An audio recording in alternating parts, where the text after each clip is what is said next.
So today we're going to go through a perspective and an orientation and a sequence of things that puts together a lot of the simple movement practices. We've talked about taking a step back, which connects us to the ground.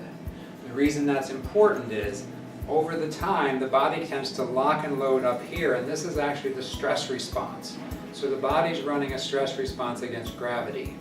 When people are out of alignment and standing, the body's doing an uneven response to gravity, which then creates more defense physiology. And we've talked about the nervous system that once it makes a response to something that works for survival, it's seen as a solution. So how in our day-to-day life can we back out of that process, get our bodies to experience a feeling of connection with the ground, get the connective tissue in the joints checking in, giving us some information about where our body is, freeing up mental space to keep doing the work we need to do. So every once in a while, when the body, you've been standing for a long time, you can take a small step back with your foot right behind your toe, put the weight over that foot. You can put the other foot next to it, but immediately there's a dropping of the groundedness. Say we're walking along, and after a while, our walk is coming from up here. If I stop, not with people behind me, and take one small step back, a second small step back, and a third small step back, now I'm almost in a runner's on your mark mode. If I think about my center of gravity staying here, as I move forward, there is a place where, as we've worked on twisting and turning, that the center of gravity stays down closer to where the center of gravity should be.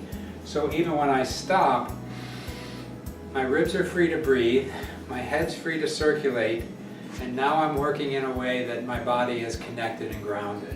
If we exaggerate that, take a step back again, so we take one step back, we take another step back, and then we end up with a bigger step back. That puts us into where we could go into the walking pose with either leg. As the leg steps back, we have a starting point here, and then you turn your head to the side that's up, close the eye that's down. Now, as I fold forward, that sort of releases my lower back, because the lower back isn't responsible for all of these twisting motions. If I bring this leg up, I can do rock and roll, cat and cow, and as I drop this foot back again, I think you can see now that my body is more in line with that back leg. This arm is in line with it. This arm is externally rotating, this hip is internally rotating. I turn my head to the side that's up, close the eye that's down, hold my breath, creating a little bit of an emergency.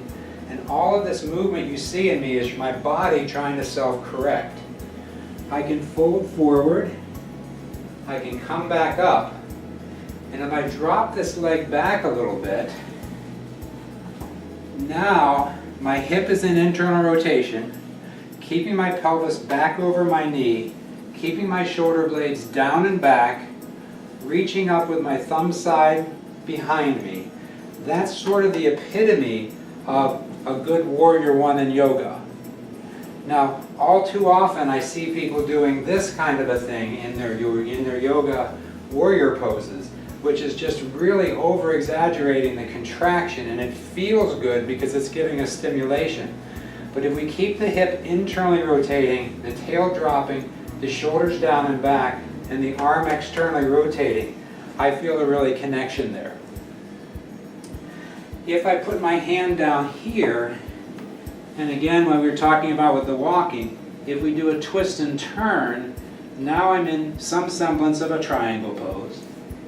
As I come up, I'm in some semblance of a warrior two, but this back leg is still internally rotating, the front leg is still internally rotating, and in just a few minutes, I can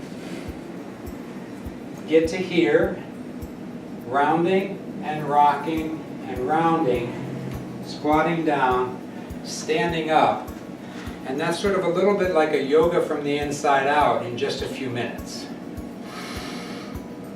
My breath is open, my body's working pretty hard, I'm not in a defense mode, I'm still connected to the pelvis. taking a step back, finding the ground, let the ground find me, and then I'm ready to get back to work. We're also going to do something that works with what can you do while you're seated to do a similar thing, waking up all the bigger joints, all the bigger muscles, so that the brain gets free, a lot of oxygen, a lot of circulation, and it keeps us doing things during the day-to-day activities that supports our connection and our resources, not waiting till we can do a 1-hour yoga class or a big workout at the end of the day.